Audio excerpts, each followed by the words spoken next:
Bom, gente, tudo bem? Hoje nós vamos falar, na aula de hoje, a importância do sistema circulatório. Meu nome é Isabela Cristina Lima Freitas, sou estudante IBRA e nós estamos aqui para apresentar o trabalho de estágio para conclusão.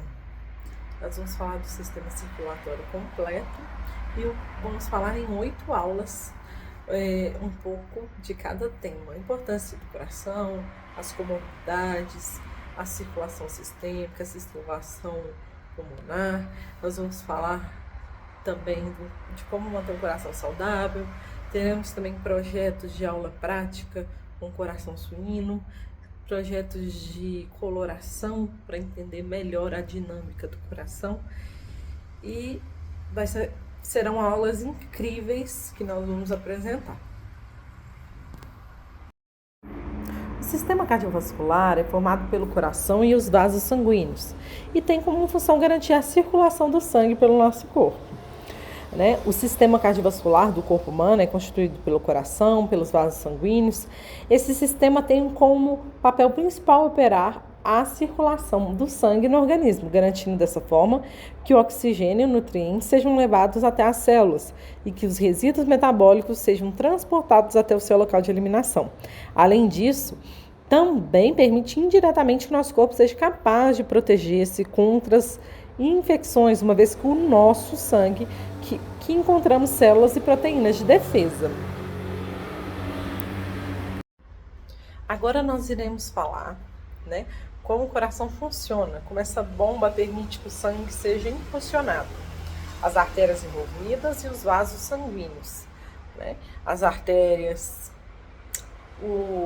os vasos sanguíneos que levam o sangue do coração para o corpo e as veias, que são os vasos sanguíneos que garantem o retorno do sangue para o coração. Capilares são os vasos sanguíneos delgados, bem finos, que permitem as trocas gasosas. O sangue, durante um circuito completo, passa 2 vezes pelo coração. A circulação pulmonar, vamos falar aqui brevemente, depois vamos falar bem detalhado, é aquela que o sangue realiza o trajeto do coração para o pulmão e retorna ao coração. A circulação sistêmica é aquela em que o sangue realiza o trajeto do coração para diferentes tecidos do corpo e retorna ao coração. Vamos falar agora um pouco da histologia cardíaca, e as estruturas envolvidas nela. O endocárdio é uma estrutura semelhante à camada íntima dos vasos sanguíneos, sendo constituída por endotélio, epitélio pavimentoso simples, que repousa sobre uma camada subendotelial delgada de tecido conjuntivo frouxo, contendo fibras elásticas e colágenas, além de algumas células musculares lisas. Vale lembrar que essa camada subendotelial está conectada com o miocárdio através de uma camada de tecido conjuntivo que contém veias, nervos e ramos de sistema de condução elétrica do coração, as células. O miocárdio, dentro das túnicas paredes do coração, essa é a mais espessa, constituindo em células musculares cardíacas organizadas em camadas, envolvendo a câmara do coração como uma espiral. Percebendo-se a importância do esqueleto cardíaco fibroso, pois é juntamente nele que grande parte dessas camadas se inserem. Ou seja, o centro fibroso do coração não apenas serve de ponto de fixação para as válvulas, mas também é onde as células musculares cardíacas se originam e se inserem. É justamente no miocárdio que está localizado o sistema de condução elétrica do coração. O epicárdio, uma fina camada de tecido conjuntivo, é o folheto visceral do pericárdio, que envolve tecido adiposo que envolve o coração e se acumula nessa camada. Dessa forma, resumidamente, podemos compreender que o coração é revestido externamente por um tipo de tecido chamado epitélio pavimentoso simples, conhecido como mesotélio. Esse revestimento se sustenta por meio de uma fina camada de tecido conjuntivo, formando o epicárdio dentro de uma camada subcardíaca de tecido conjuntivo. Mais frouxo, encontram-se veias, nervos, glândulas. O epicárdio é equivalente ao folheto visceral do pericárdio, uma membrana serosa que envolve o órgão cardíaco entre o folheto visceral e o folheto parietal. O sangue é o tecido vivo e no corpo de um adulto circulam em média 5 litros, variando de acordo com o peso. Compõe-se de uma parte líquida, plasma, constituído por água, sais, vitaminas e fatores de coagulação, nas quais estão misturadas as partes sólidas, as hemácias, leucócitos e plaquetas. É produzido na medula óssea dos ossos chatos, vértebras, costelas, quadril, crânio e externo. Nas crianças também, os ossos longos, como o fêmur, produzem o sangue. Componentes do sangue e seus produtos. As hemácias são os glóbulos vermelhos do sangue. Cada hemácia tem vida média de 120 dias no organismo.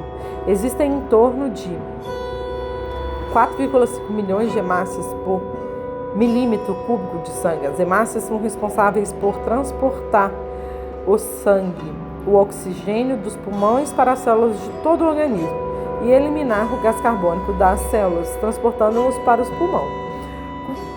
O concentrado de hemácias produzido após a doação de sangue contém um volume aproximadamente de 250 ml, com uma meia-vida de 90 dias em média. Cada bolsa produzindo tem validade entre 35 a 42 dias, a depender da solução conservadora utilizada.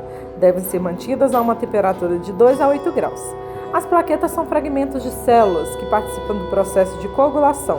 Têm vida curta e nos organismos circulam na proporção de 150 a 400 mil por milímetro cúbico de sangue. As plaquetas são muito importantes e sua função principal é auxiliar na interrupção do sangramento.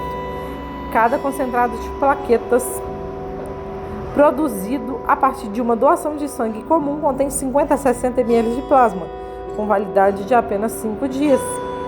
Uma pessoa de porte médio utiliza a cada transfusão de plaqueta onde é coletado somente o componente desejado do doador. Nesse caso, cada bolsa de concentrado de plaquetas tem aproximadamente de 200 a 300 ml, corresponde a 6 a 8 unidades de plaquetas randômicas.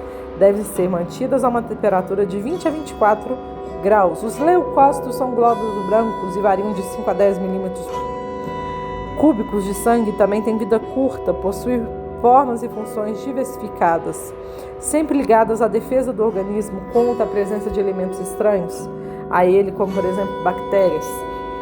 Podemos produzir o concentrado de leucócitos, granulócitos através de metodologia coleta seletiva de hemocomponentes com volume final de 200 a 300 ml, com utilização em no máximo 24 horas. O plasma é um líquido amarelo claro que representa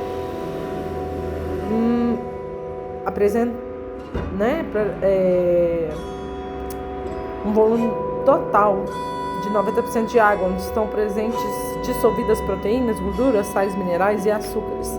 Pelo plasma circula por todo o organismo os elementos nutritivos necessários à vida das células.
Finalizando a importância do sistema cardiovascular, nós vamos iniciar no próximo tema todas as estruturas envolvidas no processo dessa circulação, tanto a circulação pulmonar quanto a sistêmica. Então, na próxima aula também já está disponível.